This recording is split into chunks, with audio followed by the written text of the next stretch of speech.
Hello, welcome to It Ain't New, the show that represents the history of ethnic minority groups in the USA and where knowledge becomes power. If you don't know, now you know. We're Nike, Bella, Estar, your very real hosts.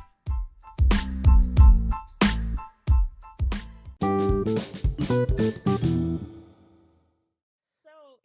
it's like because they haven't experienced that, they don't really it doesn't come to mind that this was a moment of racism or this was and because because racism is so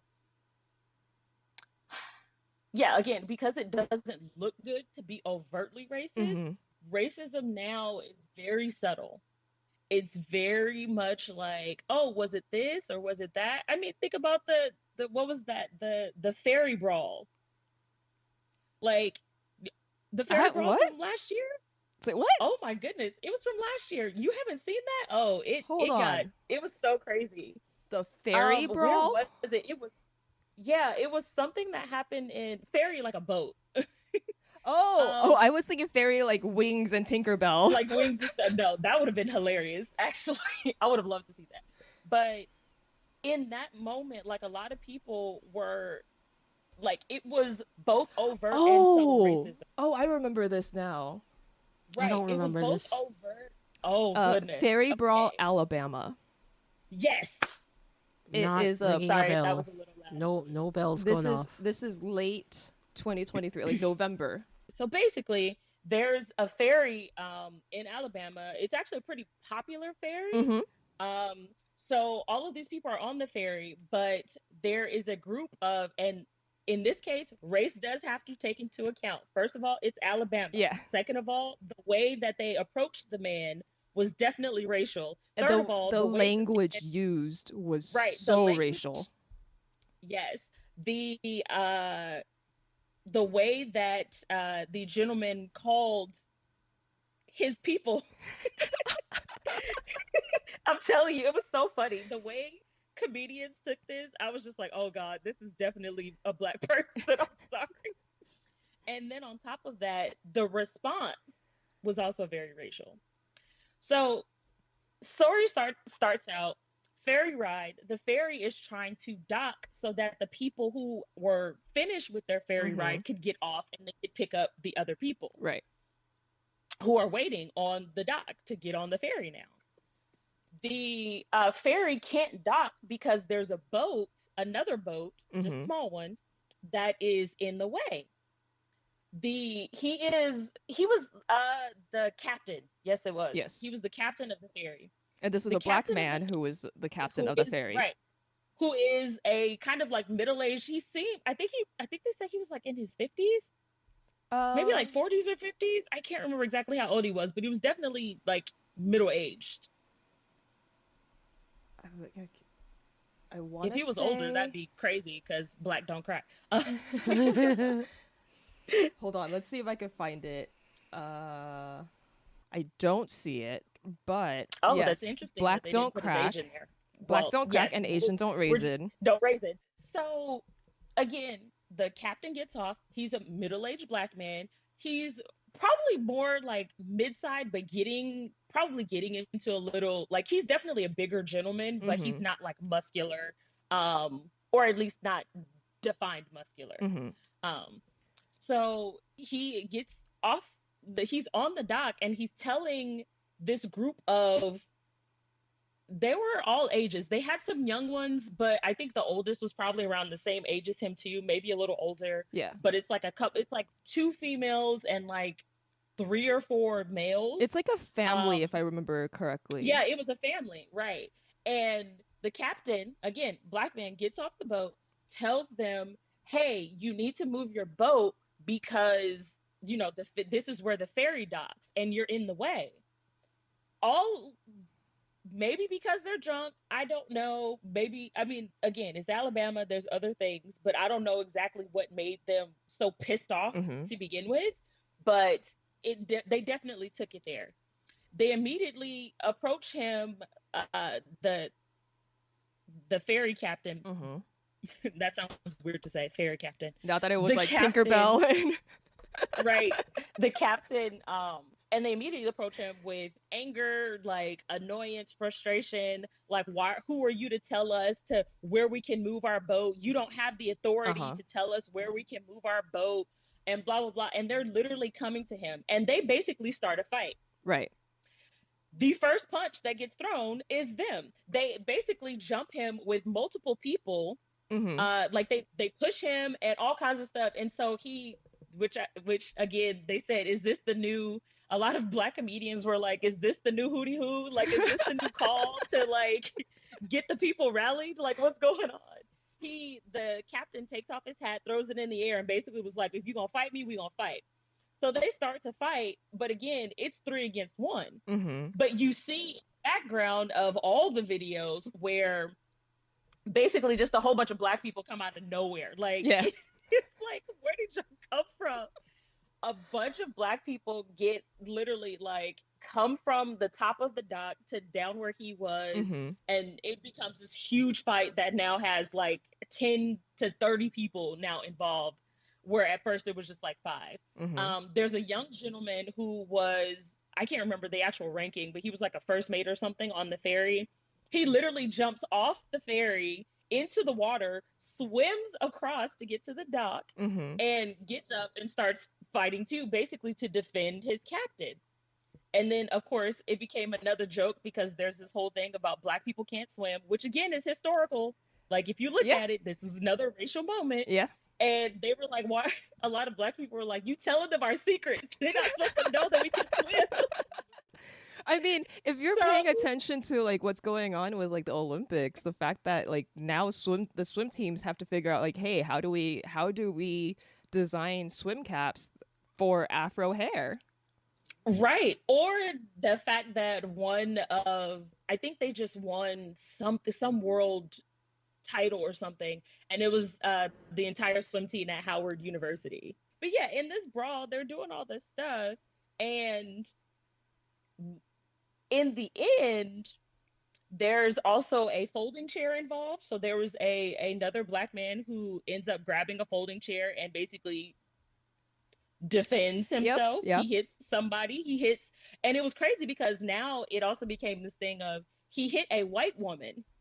Whoa. Oh. So, right. So people were like, was that too much force? First of all, you're a man and you hit a woman.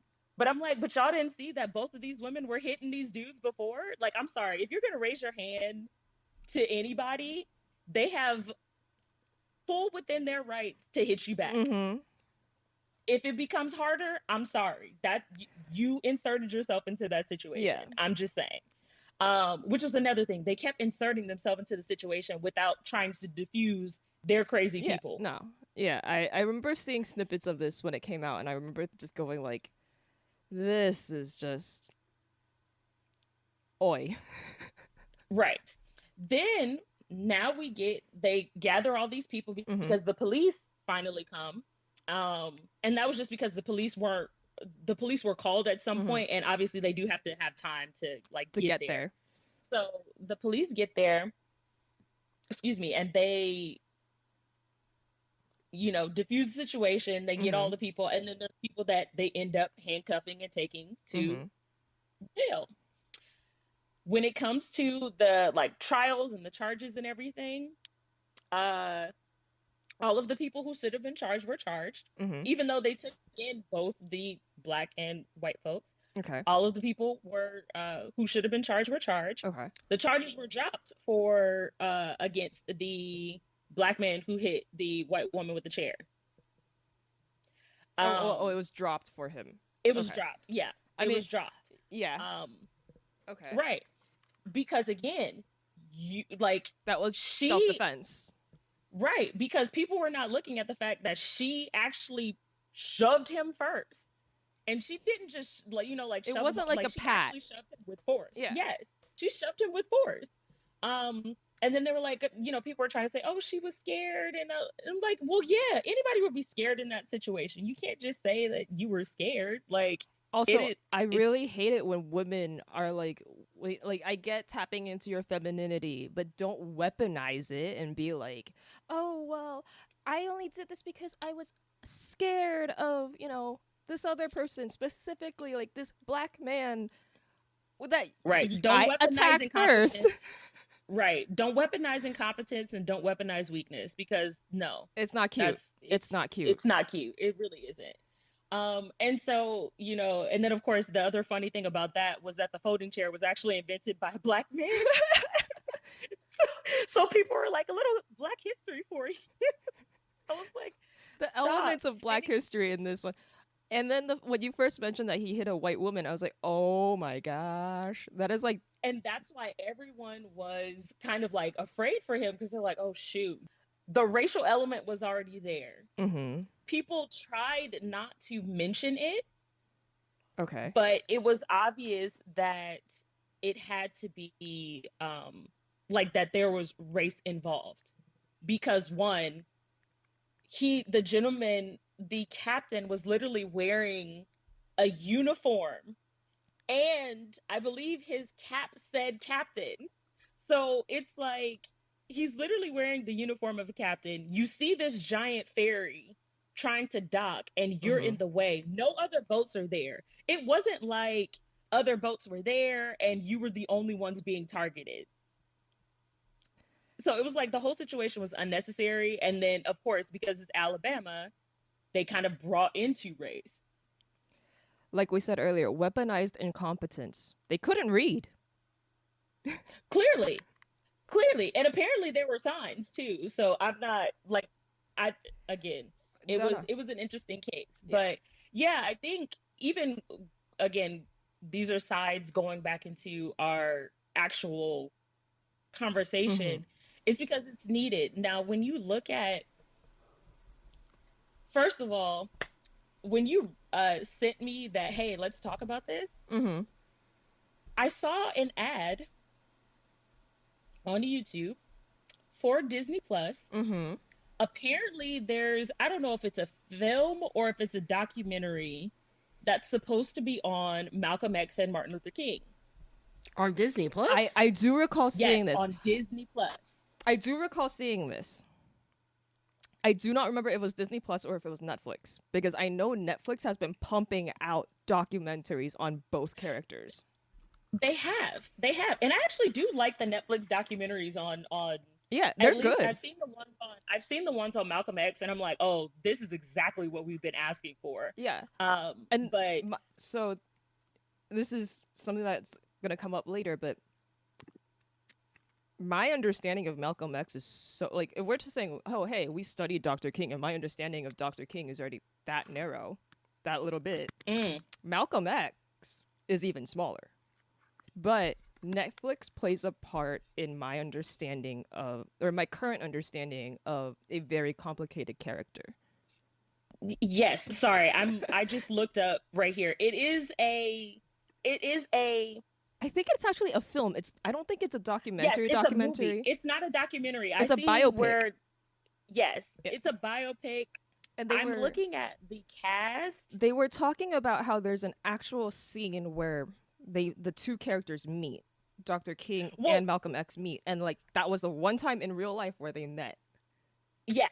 So yes, there's only one time in any part of either of their histories where Dr. King and Malcolm X actually met. Actually, one of my favorite, sorry, I'm getting a little animated.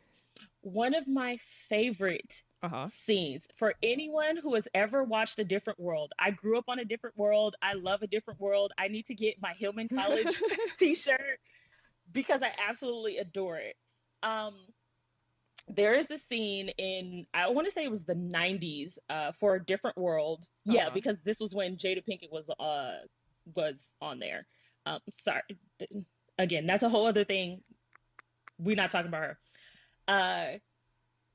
There is a scene where the class, I think it is a history class, but they're supposed to be they were given these different figures to talk about, right? And when they're talking about them, the two of the characters were given Malcolm X and Dr. King. Okay. And they decide to create this short dialogue that's kind of like a play-ish skit Uh-huh. of what Dr. King and Malcolm X talked about, because it's not recorded. The Okay. only thing that's recorded is them meeting, but it's not recorded. There's nothing, they neither one of them wrote about what they talked about. Neither one of them told anyone what they talked about. Yeah. Again, and we're also talking about two, and it's interesting. So this movie is actually called Genius. And it's interesting They're because both quantifiable of them geniuses. were right. I was like, both of them were quantifiable Yeah. geniuses. Like both of them were just like The only out of this reason, world. yeah, the only reason why we call one doctor and the other not a doctor is because one was told at a very young age that he was not going to amount to much by a teacher.